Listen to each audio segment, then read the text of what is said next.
These are inspection reports for every daycare in St. Joseph and Elkhart County. In total, there are 243. I read each one. For this investigation, we removed 166 home daycares, holding accountable the remaining 77 centers and ministries. Those who pride themselves on the business of watching children and keeping them safe.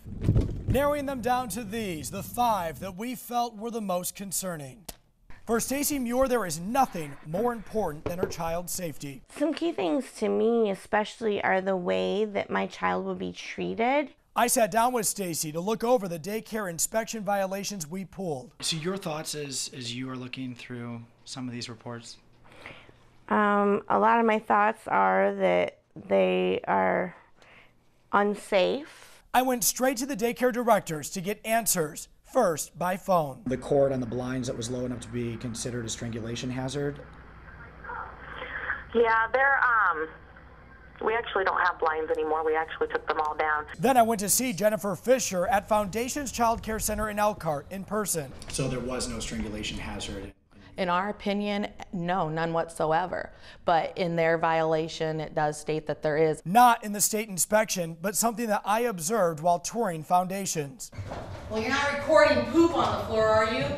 I couldn't help but notice, I was here for 5 minutes, there was dog feces in this room. I do have a 11-year-old special needs son who does have a small 5-pound dog that he does spend a lot of time with. Foundations was also cited in August for a cook not wearing an apron or hairnet, a dirty freezer, and no documentation of bus safety inspections. 2 children were also left unsupervised in a bathroom. At Kingdom Kids Daycare Ministry in Goshen, a child was put down for a nap on a cot in a bathroom. Pastor John Hogsett told ABC 57 News the child just couldn't sleep in a room with other children, so with a parent's blessing, the child napped in the bathroom.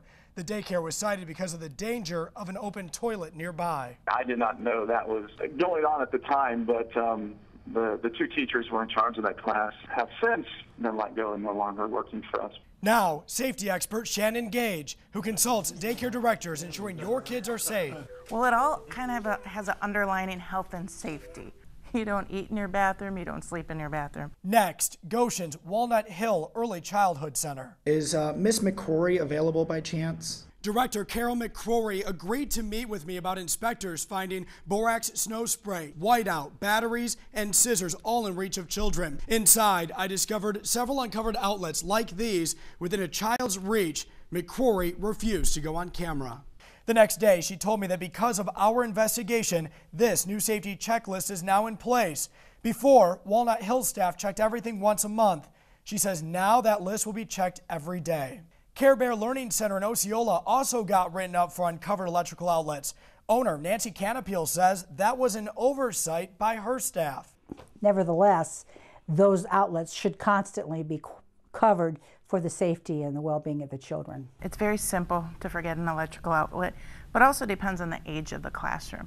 If you're talking about toddlers that are at that level, that could be a serious but an easy thing to forget. Care Bear was also cited in June for a dirty kitchen with outdated food and unmarked food containers, despite these signs posted before the inspection urging workers to check the date on food.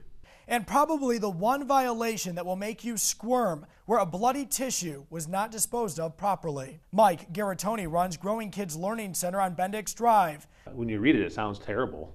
A child blew their nose. And the child must have had a bloody nose or something, but it was a Kleenex. And they threw it away in a trash can. That's a communicable disease. I mean, you want to make sure, even in your own house, that you don't just throw it in your trash can. Growing Kids on State Road 23 was cited for unlabeled breast milk in the fridge, one of the slides breaking away from the structure by 1 inch, and no documentation of TB tests for 2 employees. Something like the ones you just listed. Should it have happened? No. But for expecting mom Stacy Muir, she's not sure the regulation process is enough. Get it together and put the child's safety first.